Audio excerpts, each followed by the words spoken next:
Shalom y bienvenidos a Vía Haftaj Israel, una frase hebrea que significa amarás a Israel. Esperamos que se queden con nosotros, ya que nuestro maestro, el Dr. Baruch, nos compartirá una enseñanza expositiva de la Biblia. El Dr. Baruch es profesor titular del Instituto Zera Abraham, con sede en Israel. Aunque todos los cursos en el instituto se imparten en hebreo, el Dr. Baruch se complace en compartir esta enseñanza en inglés con doblaje al español. Para más información, visítenos en amarasaisrael.org o descargue nuestra aplicación móvil Mi Estudio Bíblico. Aquí está Baruch y la lección de hoy. Shalom and welcome to our study. Shalom y bienvenidos a nuestro estudio. El día de hoy vamos a estudiar los últimos versículos del Evangelio de Lucas, capítulo 13. Y deberíamos esperar algo. El Mesías entendió que en los últimos días habría un remanente de Israel que vendría a la fe. De hecho, el apóstol Pablo, en Romanos capítulo 11, también anticipó un tiempo en el que el pueblo judío aceptaría efectivamente al Mesías. Y de hecho, sabemos qué es lo que provocará ese maravilloso cambio. ¿Qué será? El regreso del Mesías al final de la semana 70 de Daniel, cuando el Mesías llevará a cabo 3 cosas específicas. Obviamente, Él hará otras cosas también. Él cumplirá todas las profecías pendientes, pero Él se ocupará de 3 asuntos principales. ¿Cuáles? Él va a liberar a Israel, lo que significa que traerá juicio contra los enemigos de Israel. Y entendamos que en los últimos días, los enemigos de Israel serán también enemigos de Dios. Así que Él traerá juicio sobre aquellos de todas las naciones que suban a Jerusalén para hacer la guerra. Y en medio de eso, las Escrituras nos dicen, por ejemplo en Zacarías capítulo 12, que habrá judíos en Jerusalén e incluso en todo Israel que verán la segunda venida del Mesías, mirarán al que ha sido traspasado y lo van a recibir. Van a entender su verdadera identidad como el Mesías de Israel y Salvador del mundo. Y van a llorar porque no reconocieron su muerte cuando vino la primera vez. Así que habrá ese remanente de Israel que vendrá a la fe. ¿Y cuál es la tercera cosa que Dios hará? No debería sorprendernos. Él establecerá su reino. Pero aprende un principio y, desafortunadamente, gran parte del cristianismo actual lo desconoce, y es el siguiente. El reino de Dios no será establecido, y estoy hablando principalmente del reino milenial, el reinado de 1000 años del Mesías desde Jerusalén. Ese reino milenial no comenzará hasta que el remanente de Israel llegue a la fe. Y vamos a ver que en este pasaje de las Escrituras del Evangelio de Lucas capítulo 13, especialmente en los últimos versículos, el Mesías nos va a decir y profetizar que un remanente de los israelitas clamará al Mesías y mirará al que fue traspasado, y finalmente lo recibirán. Dicho esto, toma tu Biblia y vayamos juntos a este pasaje en el Evangelio de Lucas capítulo 13, a partir del versículo 31, que dice: Y en aquel día. Tal vez si estás usando un Nuevo Testamento griego diferente o una traducción basada en un Nuevo Testamento griego diferente, leerás en ese momento. Pero los manuscritos griegos más confiables tienen la palabra día, y hay una razón para ello. La palabra día, como sabemos, nos remonta a la creación. Hablamos de los 6 días de la creación y de ese séptimo día, ese primer Shabbat. Y entonces día representa la creación de Dios. Y lo que Dios nos estará revelando a través de su Hijo es que hay una segunda creación. ¿A qué me refiero? Proféticamente, la segunda creación, por ejemplo, en el Nuevo Testamento, en el libro de Apocalipsis, se habla de un cielo nuevo y una tierra nueva. Esa es una segunda creación y se relaciona con el reino de Dios. Ahora, en ese contexto, no estamos hablando del reino milenial, sino que nos referimos al estado final del reino de Dios, lo que se conoce como la Nueva Jerusalén. Y, por lo tanto, es muy importante que notemos que literalmente lo que está escrito allí en griego, en los mejores manuscritos griegos, es la frase "en aquel día". ¿Y qué sucedió en aquel día? Noten lo que dice. Y algunos de los fariseos vinieron. Eso significa que se acercaron a él. Es una palabra que significa presentarse. Ellos se presentaron a sí mismos ante Yeshua. Debemos comprender la Biblia correctamente. La mayoría de las veces, cuando oímos la palabra fariseos, pensamos muy negativamente. ¿Por qué razón? Bueno, porque muchos de los fariseos, y quizá la gran mayoría de ellos, estaban en contra de Yeshua. Pero debemos entender que había muchas cosas buenas que los fariseos creían. Por ejemplo, ellos creían en la resurrección, los saduceos no. Los fariseos creían en el mundo sobrenatural, que existen los ángeles y los demonios, y que existen esas cosas que se relacionan con la dimensión espiritual. Ellos creían todo eso. Y por supuesto también creían en la venida del reino de Dios. Por lo tanto, cuando vemos gran parte de lo que creían los fariseos, había una conexión con lo que Yeshua estaba diciendo. Y lo que debemos entender es esto. Había fariseos, como lo vemos claramente en este pasaje, que creían en Yeshua. ¿Por qué lo digo? Mira de nuevo este primer verso que dice: y algunos de entre los fariseos vinieron, diciéndole: sal y vete de aquí. Entonces, ellos vinieron, ellos hicieron un esfuerzo especial para acercarse y presentarse ante Yeshua. ¿Para qué? Para informarle algo. Recuerden que le dijeron, sal. Esa fue la primera palabra. En otras palabras, debes partir de este lugar. Y la segunda palabra simplemente significa ir, y es precisamente vete de aquí. Es decir, no permanezcas más tiempo en este lugar. ¿Por qué? Bueno, ellos dicen que a mitad del verso 31, porque Herodes desea a ti matar. Así lo enfatiza. Al ver el orden de las palabras en el idioma original, el énfasis se coloca sobre el deseo de Herodes de matar al Mesías. Por eso dice que Herodes desea a ti matar. En esencia, lo que vemos aquí, y quizá esto pueda que te sorprenda, pero lo que vemos es a fariseos, al menos algunos de entre los fariseos, no a todos, pero algunos fariseos llegaron a él con el fin de advertirle con respecto a lo que ellos sabían que estaría ocurriendo. Y me refiero a que Herodes, que era el rey, tenía el firme deseo de matar a Yeshua. Y por eso le decían que saliera, que se fuera y se apartara de allí. Se lo estaban advirtiendo. Y fíjense en algo más. Miren ahora el verso 32. Y él les dijo, vayan y díganle a ese zorro. Ahora, ese término no era precisamente un halago. Lo que vemos aquí es que Yeshua no tenía un buen concepto del rey Herodes. ¿Y por qué razón?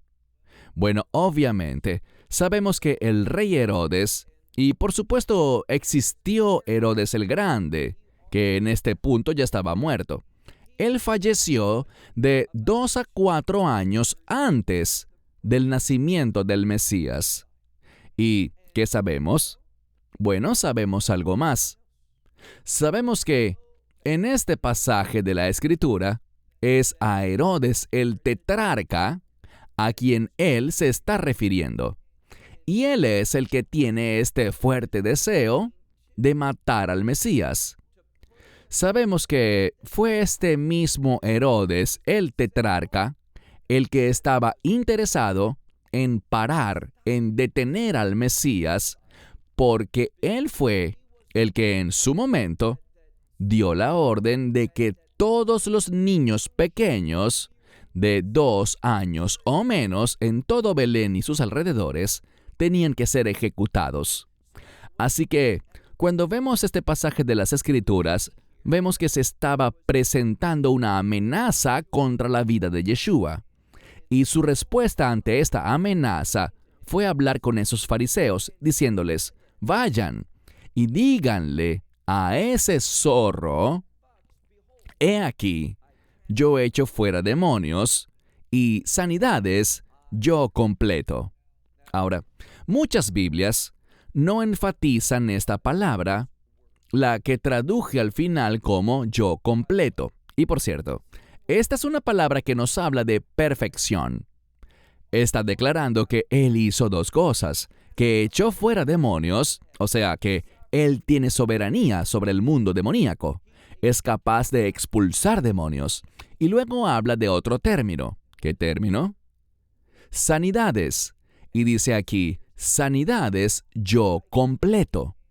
Y el énfasis aquí está en esa idea de completar algo de manera perfecta. Así que vemos 2 cosas. El Mesías conquistó el mundo demoníaco. Él tiene autoridad sobre ellos y también sobre la enfermedad y las dolencias. Él lleva a cabo una restauración completa y perfecta. Así que Él dice aquí, si tomamos esto literalmente, dice, he aquí, a mitad del verso 32, he aquí que echo fuera demonios y sanidades yo completo, hoy y mañana. Y luego tenemos otro término interesante, el tercer día. Esto es importante porque esto está en modo dativo griego, que no significa al tercer día como la mayoría de las Biblias lo traducen, sino más bien lo que quiere decir es por causa del tercer día. Bíblicamente hablando, el tercer día se relaciona con una manifestación de victoria. Esa es la razón por la que en las Escrituras, cuando se habla de la resurrección del Mesías, muchas veces la gente dice, espera un segundo, la Biblia dice al tercer día, pero si lo miramos bíblicamente, vemos que Él fue crucificado en la Pascua. Y luego vino el primer día de la fiesta de los panes sin levadura, que se considera como un Shabbat independientemente de qué día caiga. Y luego vino otro día, el día en el que las mujeres fueron a comprar las especias para elaborar aquel ungüento con perfumes y demás, con el fin de ungir su cuerpo, pero descubrimos que algo pasó. El tiempo se agotó antes de que pudieran hacerlo. ¿Qué pasó? Llegó el séptimo día, el Shabbat.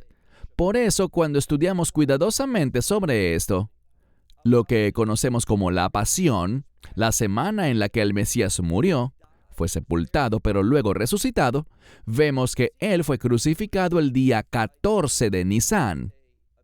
Y luego el día siguiente fue el primer día de los panes sin levadura, que es un alto Shabbat, según lo que Juan dice en Juan capítulo 19. Y luego descubrimos que hubo un día en el que las mujeres fueron y prepararon las especias y descansaron en Shabbat, en el séptimo día, que no fue el alto Shabbat, no fue ese 15 de Nisán, el primer mes judío, sino el sábado normal, el Shabbat normal.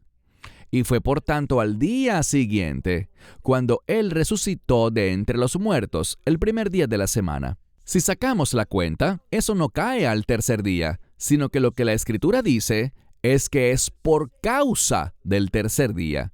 ¿Por qué eso es importante? Porque el tercer día es un día de manifestación y un día de victoria. Así que la resurrección del Mesías tuvo lugar el primer día de la semana. Y venimos hablando de por causa del tercer día. ¿Por qué? Para decirle al lector que su resurrección nos manifiesta su victoria sobre la muerte. ¿Qué significa eso? Su victoria sobre el pecado, porque hay una relación, y todos lo sabemos, entre el pecado y la muerte. Fue a causa del primer pecado que la muerte entró al mundo. Así que, leemos aquí, mira con cuidado. Y por causa del tercer día, yo seré, ¿qué? Yo seré perfeccionado. ¿De qué está hablando? De resucitar de entre los muertos para pasar a un estado nuevo, un estado de perfección. Sabemos algo. Él nunca pecó, pero cuando resucitó de entre los muertos, resucitó en un nuevo estado, un estado de victoria absoluta. Y por eso dice, por causa del tercer día, yo también, ¿qué? Yo también seré perfeccionado. Pasemos al versículo 33. Sin embargo, es necesario que yo, hoy y mañana, y luego vemos algo. La mayoría de las Biblias dice, y al día siguiente, o al día después, pero eso no es lo que significa esta palabra. Y de nuevo, yo valoro el texto bíblico. Y al observar el idioma original, como lo estoy haciendo ahora, si miramos esta palabra, se trata de la palabra griega ejo, que significa yo tengo. Es un término de posesión. No se refiere al día siguiente. Lo que pasa es esto. La mayoría de los traductores traducen lo que tiene sentido para ellos. Hoy, mañana y, por lógica, al día siguiente. Pero allí no dice el día siguiente o el día después. Dice aquí, yo tengo. ¿Qué tiene él? Él tiene un llamado sobre su vida. Tiene una tarea que cumplir. Y, por lo tanto, él dice aquí, y teniendo, es decir, teniendo esta tarea, él habla de ir o de avanzar, progresar. ¿Con qué propósito? Él dice, porque no es, y la siguiente palabra es una palabra de aceptación. Él está diciendo que no es aceptable. Él tiene que avanzar. Él tiene que llegar finalmente a Jerusalén, porque no es aceptable para un profeta que perezca fuera de Jerusalén. Vemos que Jerusalén, en primer lugar, y si le preguntas a cualquier rabino ortodoxo, ¿qué es Jerusalén principalmente? Bueno, pensamos en el templo. ¿Y qué es el templo? El templo es un lugar de sacrificio. Por eso él dice que debe avanzar, que necesita seguir adelante con este llamado sobre su vida, porque no es aceptable para él ser el profeta, ya que los profetas eran ejecutados allí. ¿Por qué? Porque ellos hablaban la verdad y la gente no quería escuchar la verdad de Dios. De la misma manera, siendo Yeshua el profeta, él también tenía que ir a Jerusalén. Así que dice, no es aceptable que un profeta muera fuera de Jerusalén. Pasemos ahora al verso 34, que dice, Jerusalén, Jerusalén, la que mató a los profetas y apedreó a los que le habían sido enviados. ¿Cuántas veces he deseado recoger a tus hijos? Y noten aquí esta palabra, hijos. He hecho mención de esta palabra en otros estudios, porque este término para hijo está en plural y en género neutro, y puede significar hijos o hijas. El énfasis de esta palabra no está en el género, sino que aplica para varones y hembras, porque esta palabra demuestra afecto. Es una palabra llena de cariño y amor. Y lo que el Mesías está diciendo es esto. Miren de nuevo las palabras del verso 34. Jerusalén, Jerusalén, la que ha matado a los profetas y ha apedreado a los que han sido enviados. ¿Cuántas veces he deseado recoger a tus hijos? Y luego vemos una frase, de la manera, o de la forma, o como lo hace, por ejemplo, una gallina madre cuando recoge a su camada, es decir, a sus crías, a sus polluelos. Insisto, Todo lo que se está diciendo aquí es de máxima importancia. El Mesías nos está diciendo que tiene un deseo, una fuerte pasión, debido a su amor por su pueblo. Dice así: Jerusalén, Jerusalén, ¿cómo quise recoger a tus hijos? Y, como ejemplo, habla de una gallina que quiere recoger a sus polluelos.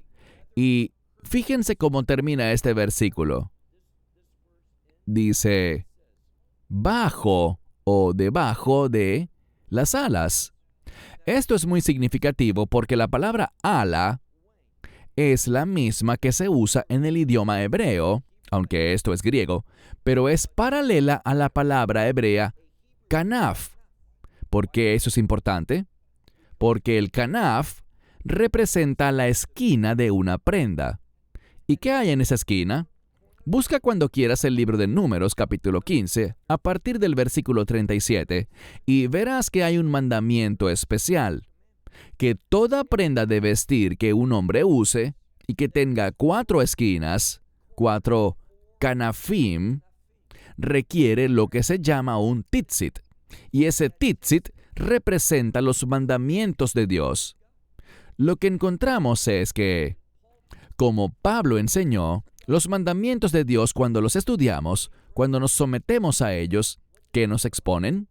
Nuestro pecado, nuestra necesidad de redención. En otras palabras, como dice Pablo, la ley, aunque no estamos bajo la ley, es decir, no estamos bajo su juicio, la ley todavía tiene gran relevancia, porque nos muestra lo que es justo y, por lo tanto, me muestra a mí que soy injusto y que necesito un Salvador. Y me lleva de vuelta a la verdad de la Torá, que me dice que uno solo es hecho justo a través de la fe, no por obras, sino por fe. Así fue como Abraham, según Génesis 15:6, Abraham creyó en Dios y le fue contado como justicia. Fue su creencia, su fe, lo que produjo un cambio justo en su vida. Y tenemos que seguir esa misma fe, la fe de Abraham, creyendo en las promesas de Dios, teniendo fe en su palabra, con el fin de ser salvos. Pero fíjate en el problema. Mira al final del verso 34, dice, y tú no estabas dispuesto. Tú no deseabas esta intimidad con Dios. En otras palabras, lo que está diciendo es, tú no deseabas la redención. Tú no querías adorarme. Pero se aproxima un cambio. Nos queda un solo verso más. Leamos el verso 35, en el que el Mesías profetiza. Y nos dirá que Él permitirá que algo suceda. Y podemos ser pero muy específicos. Esto se remonta a lo que dije antes, que debemos anticipar un cambio espiritual entre el pueblo judío en los últimos días. ¿Por qué? Noten lo que dice. Verso 35. He aquí esta famosa frase que llama a nuestra atención. Presta atención a esto, porque lo que se dice después de la frase he aquí es de máxima importancia. Dice, he aquí, dejaré tu casa desolada. Cuando dice tu casa, está hablando del templo, también de Jerusalén y de toda la nación de Israel. Todo quedará desolado. ¿Qué se está diciendo aquí? Es muy importante y si haces un buen estudio de la palabra desolado, descubrirás algo. Viene de la misma palabra de la que deriva el término desierto. Y si entiendes bien la palabra de Dios, sabrás que la palabra desierto en hebreo, que es la palabra midbar, recuerden que los hijos de Israel pasaron 40 años en el yermo o el desierto, como quiera que tu Biblia traduzca la palabra midbar, para que Dios les enseñe algo que les faltaba, para enseñarles a confiar en Él, a confiar de verdad en Él, depender de Él. Así que el Mesías permitirá que todas las naciones del mundo suban a Jerusalén para la guerra. Habrá un ataque mundial contra Israel en los últimos días. Eso no debería sorprendernos, porque vemos cómo este mundo se ha vuelto tan antisemita hoy en día. Desde que Hamás atacó a Israel el 7 de octubre de 2023, hemos visto manifestarse más que nunca un odio mundial contra el pueblo judío y contra Israel. No debería sorprendernos, por eso dice aquí, «He aquí, dejaré su casa desierta o desolada, pero en verdad les digo que no, esto significa nunca, es un doble negativo para enfatizar lo negativo. No, a mí me verán hasta que venga, es decir, hasta que llegue el tiempo, cuando ustedes dirán, y aquí está la clave, cuando ustedes dirán, bendito el que viene, en el nombre del Señor». ¿Qué nos dice esto? Que Dios permitirá que Israel pase por un gran sufrimiento. De hecho, proféticamente sabemos algo, que el Mesías enseñó también. Se trata del peor momento de sufrimiento y tribulación para el pueblo judío en toda la historia, incluso peor que el Holocausto. ¿Y por qué Dios lo permitirá? Él no es la causa, pero ¿por qué lo permite? Para llevar a Israel a la fe. A veces, cuando estamos desolados, cuando estamos vacíos, cuando no tenemos a nadie más en quien confiar, cuando todos están en nuestra contra, hay uno que no lo está, y ese es Dios. Y será en ese momento terrible cuando Israel vea a todas las naciones subiendo para hacer guerra contra ella. ¿Y qué pasará? En ese momento el Mesías se manifestará.